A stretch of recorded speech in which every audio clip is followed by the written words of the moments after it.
Hello everyone, it's Myung-Kul. Today I'm gonna read Harry Potter and the Sorcerer's Stone, chapter 12, The Mirror of Arise, page 206 to 208. Stepping carefully over the rope that separated these books from the rest of the library, he held up his lamp to read the titles. They didn't tell him much. The peeling, faded gold letters spelled words in languages that he couldn't understand. Some had no title at all. One book had a dark stain on it that looked horribly like blood. The hairs on the back of Harry's neck prickled. Maybe he was imagining it, maybe not, but he thought the faint whispering was coming from the books, as though they knew someone was there who shouldn't be. He had to start somewhere. Setting the lamp down carefully on the floor, he looked along the bottom of the shelf for an interesting-looking book. A large black and silver volume caught his eye. He pulled it out with difficulty because it was very heavy, and balancing it on his knee, let it fall open. A piercing curdling shriek split the silence. The book was screaming. Harry snapped it shut, but the shriek went on and on, one high, unbroken, ear-splitting note. He stumbled backward and knocked over his lamp, which went out at once. Panicking, he heard the footsteps coming down the corridor outside. Stuffing the shrieking book back on the shelf, he ran for it. He passed the Filch in the doorway. Filch's pale, wide eyes looked straight through him, and Harry slipped on the Filch's outstretched arm and streaked off up the corridor. The book's shriek still ringing in his ears. He came to a sudden halt in front of a tall suit of armor. He had been so busy getting away from the library he hadn't paid attention to where he was going. Perhaps because it was dark, he didn't recognize where he was at all.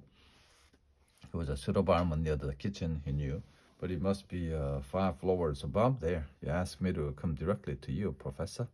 If anyone was wandering around at night and somebody's been in the library restricted section, had he felt the blood drain out of his face wherever he was. The Filch must know a shortcut because his soft, greasy voice was getting nearer, and to his horror, it was Snape who replied. The restricted section, well, they can't be far. We'll catch them. Harry stood rooted to the spot as the Filch and Snape came round the corner ahead. They couldn't see him, of course, but it was a narrow corridor, and if they came much nearer, they would knock right into him. The cloak didn't stop him from being solid. He backed away as quietly as he could. The door stood ajar to his left. It was his only hope. He squeezed through it, holding his breath, trying not to move it, and to his relief, he managed to get inside the room without them noticing anything. They walked straight past, and Harry leaned against the wall, breathing deeply, listening to their footsteps dying away. They had been close, very close. It was a few seconds before he noticed anything about the room he had hidden in. It looked like an unused classroom. The dark shape of desks and chairs were piled against the walls. There was an upturned wastepaper basket. But propped against the wall facing him was something that didn't look as if it belonged there. Something that looked as if someone had just put it there to keep it out of the way. It was a magnificent mirror, as high as the ceiling, with an ornate gold frame, standing on 2 clawed feet. There was an inscription carved around the top. Arise, Stra, blah, blah, blah, blah, blah, blah, blah. His panic fading now that there was no sound of Filch and Snape, Harry moved nearer to the mirror, wanting to look at himself, but see no reflection again. He stepped in front of it. He had to clap his hands to his mouth to stop himself from screaming. He whirled around. His heart was pounding far more furiously than when the book had screamed, for he had seen not only himself in the mirror, but a whole crowd of people standing right beside him.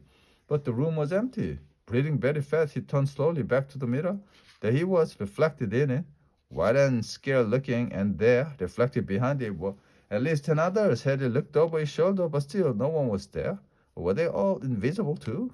Was he in fact in a room full of invisible people, and this mirror's trick was that it reflected them, invisible or not?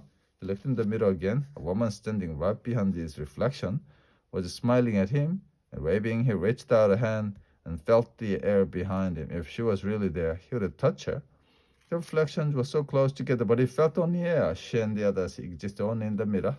She was a very pretty woman. She had dark red hair, and her eyes are just like mine, Harry thought, edging a little closer to the glass, bright green, exactly the same shape. But then he noticed that she was crying, smiling, but crying at the same time. The tall, thin, black-haired man standing next to her put his arm around her. He wore glasses, and his hair was very untidy. It stuck up at the back, just as Harry's did.